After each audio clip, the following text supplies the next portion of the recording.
Hi, everybody. Hi, welcome to the Live and Learn. It is Wednesday, and I am streaming now on YouTube and here on Instagram.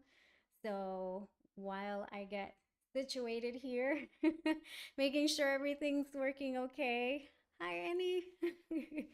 and that the sound is coming through okay. If you're on YouTube, let me know. But before we get started on today's topic, let me know, what is the worst nutrition advice that you have received? And today's topic is actually going to be about holistic nutrition for cancer and chronic conditions. And I apologize for my doggie. We have the door closed and now she wants to get out. So you'll probably hear her whining and scratching and walking around and whatnot. But before we start again, I am Yentl Lega. For those of you who don't know me, I am a holistic dietitian and stress therapist, and I help women with cancer and chronic conditions thrive in remission and prevention. So if that sounds like your vibe, be sure to subscribe to my YouTube channel to join the tribe. And if you are here on Instagram, I hope you stick around to hear about the topic today, which is holistic nutrition for cancer and chronic conditions. So I did ask in the very beginning, what is the worst nutrition advice that you have received? And I will tell you a story of a patient that I had. And George, my husband, says it sounds good over on YouTube. Okay, perfect. Thank you. So, a patient that I had, someone who has diabetes and was having a lot of trouble with actually their sugars dropping really low, and constantly dropping and dropping and dropping. And their doctor told them not to eat fruit at all. And so this patient was avoiding fruit like the plague, but yet because his sugars were dropping, he was drinking sodas and eating cookies and candies to try to boost his sugar up so that when he goes to sleep, the sugars don't drop dangerously. So that is one of the worst nutrition advices that I have heard of, to tell somebody not to eat fruit and in place to have the sodas and the cookies and all the sugar to keep their sugar balanced. So that's why I wanted to talk about, first of all, mentioning, who is the best resource for nutrition advice. And I did a video last week on the difference between a dietitian, a nutritionist, and a health coach. And I do suggest you watch that after this to give you more insight on what I'm about to say. But basically, you're here in the United States, your nutrition experts with the training and the expertise to go behind it are your registered dietitians. So there are some nuances with nutritionists, and yeah, I talk about that in the video. However, here in the States, registered dietitian title, they do go through extensive training and they are the experts on nutrition. So I'm going to say this with the utmost respect and with love, but nutrition advice should not come from your doctor, your personal trainer, um, or your neighbors. That just are enthusiasts, I guess you could say, in quote unquote healthy eating, or trying to lose weight and trying to do anything they can to lose weight. um, that's not who you should go to for nutrition advice. Now, like I said it with the utmost respect, because those professions do have an expertise. So, for example, if you are wanting to get into an exercise training, the first person you're going to think of is a personal trainer. You're not going to think, well, let me go to my doctor to see what exercise training my doctor will go through with me. You don't usually do that. And then as well as if there's something wrong, that something that you've been experiencing, let's say you have a stomach ache that has just not gone away, has been making you feel nauseous, and there's times where it gets incredibly painful. You don't think, well, yeah, let me go to my personal trainer to see what's wrong, see if they can figure out what's causing this pain. You go to your doctor, right? So it works the same way when it comes with nutrition. Your nutrition expert is your dietitian. So whenever there are questions or concerns about nutrition, the person you go to is that the dietitian, not your personal trainer, not your doctor. They're experts in their own field. But even just looking at their training, there's very little nutrition, and going much further, there's very little nutrition when it comes to chronic conditions and cancer.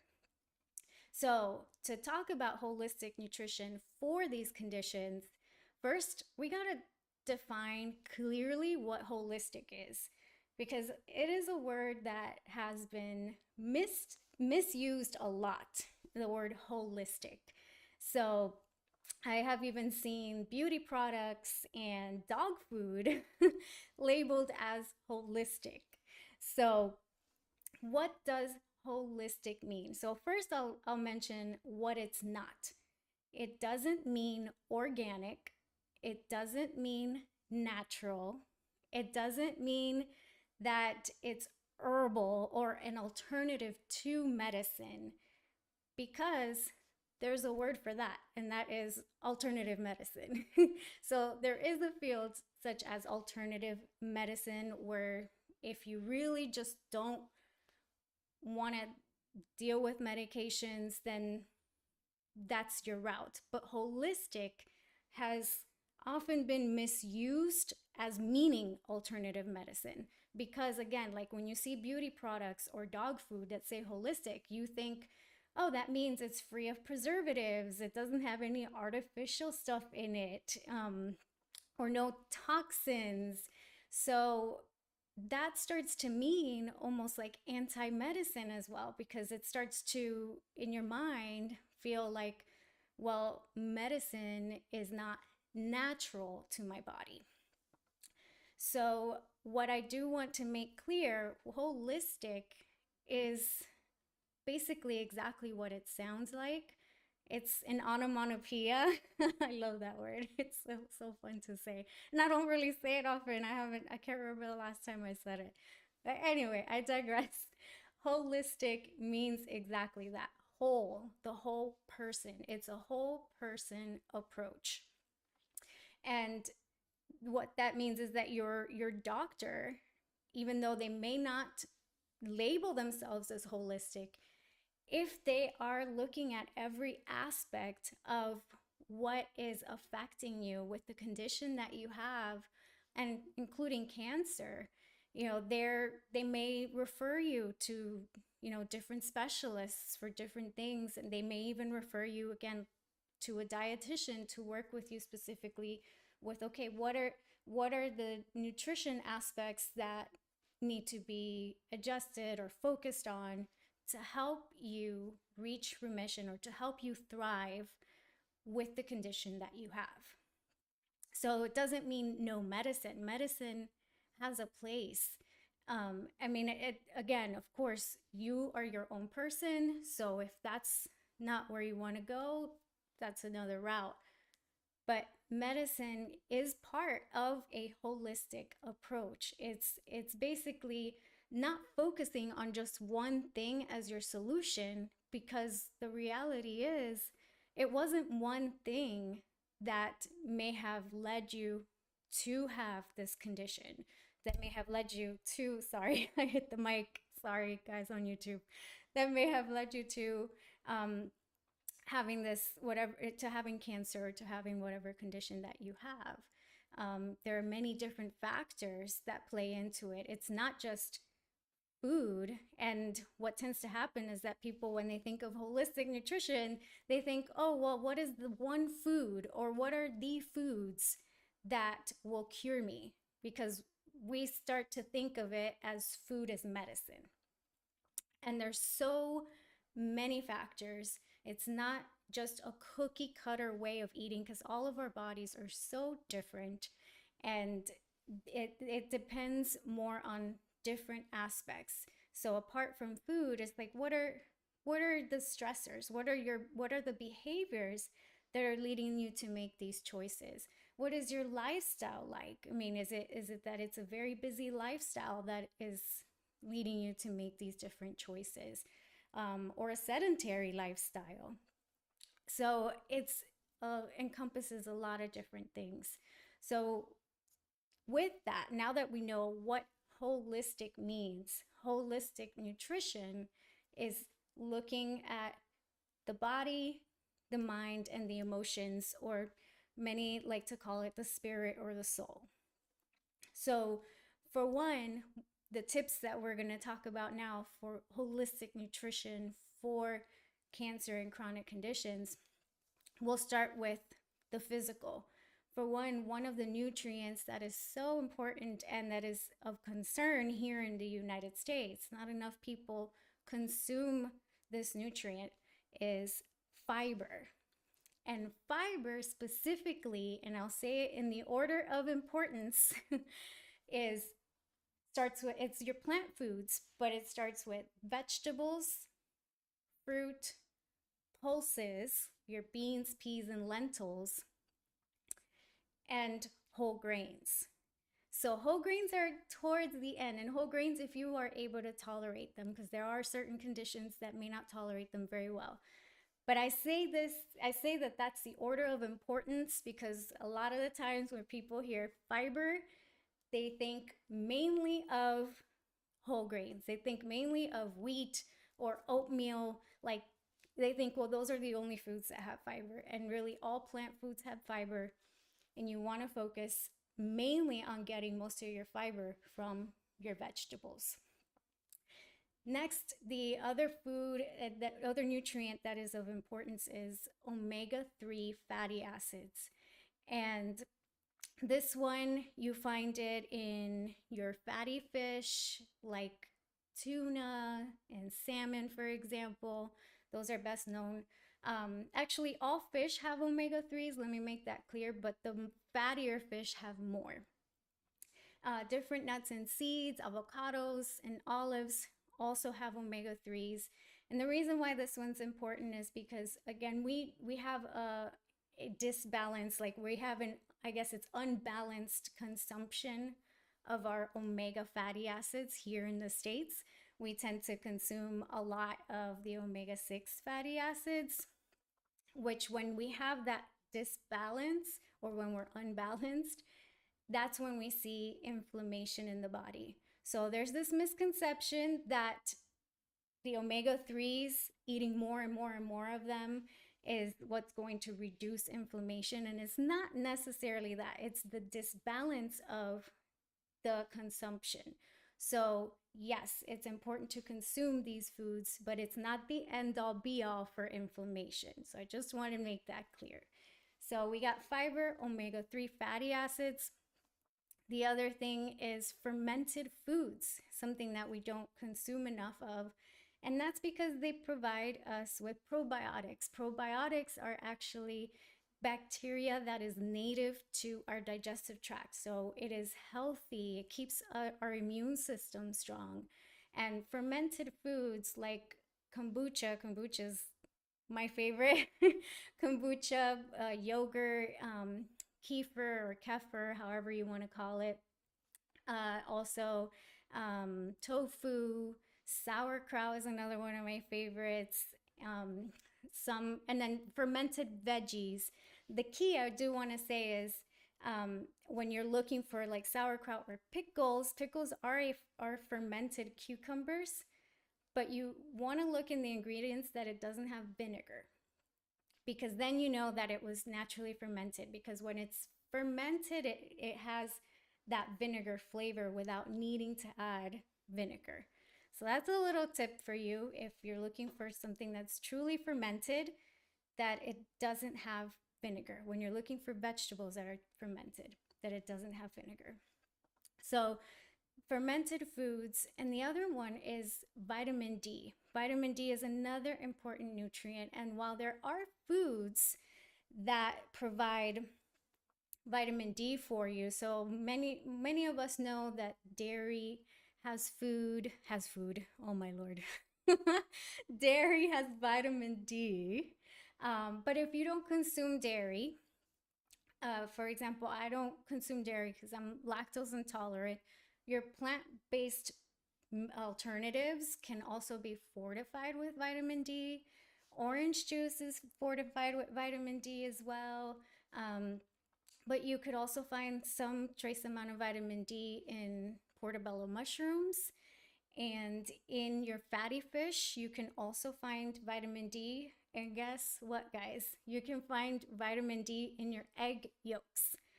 So, yes, egg yolks. So, eat your whole eggs. Don't just eat the whites because you do get some nutrients out of the yolk that is rare to find in other foods. So, really, honestly, because the best source of vitamin D is the sun, is sunshine. So getting outdoors is key. So we talked about the physical aspects of nutrition, of holistic nutrition.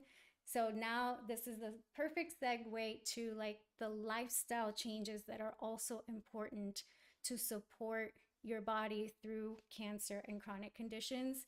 And that is exercise, getting out, moving more. Also, smoking cessation. So, if you're a smoker, working on decreasing that and limiting alcohol, because alcohol is actually one of the foods that has been studied and through studies have been shown that can increase the risk of cancer. So these are lifestyle changes. And then so we talked about the physical, we talked about the mind, that includes the mind. Stress management is so important when it comes to holistic support for cancer and chronic conditions. And stress management includes inner work and social work. And what that means is that there are things that you can work on yourself to reduce stress and anxiety, but it also requires you to also have this social aspect, um, to have good connections, a good support system, and to build boundaries when you need them, to help support you in in the process of reducing stress. So, with that said, I do want to invite you all to join me in the Thrive Tribe. It is free for ladies. It's a ladies group. It's a free holistic nutrition support group for cancer and chronic conditions.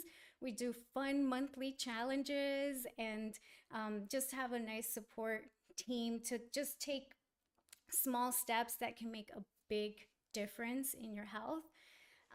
But there's also the opportunity to work with me in the Glow membership and Patreon with just as low as $5 a month. You have not just the fun monthly challenges as well, but you can also have the opportunity to get exclusive access to different videos, Q&As with me.